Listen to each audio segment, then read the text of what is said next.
আর ওই সারাজন কয়ে গেছে ডিমার্কেশনের তিনটার সময় যাবো এটা করে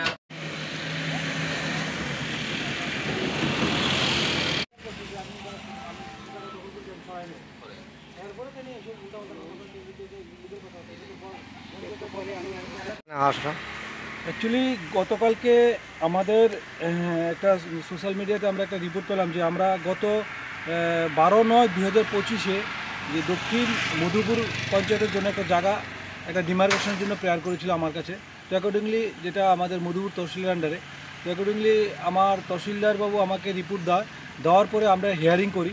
হিয়ারিং করার পরে এই জায়গাটা একটু ডিসপিউট আছে সে কথা বলার পরে প্রিলিমিনারি ইনকোয়ারি দেওয়ার পরে তহসিলদার আমাকে বললো যে এটা একটা প্রবলেম আছে।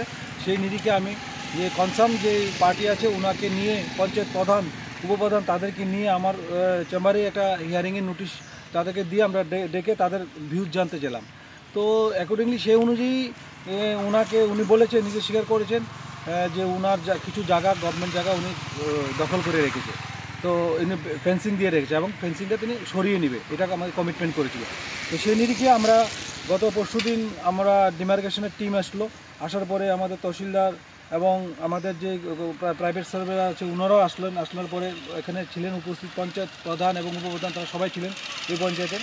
সবাই মিলে যখন জায়গাটা ডিমার্কেশন করতে আসলো তখন উনি বলছে যে উনি ফেন্সিং সরাবেন না।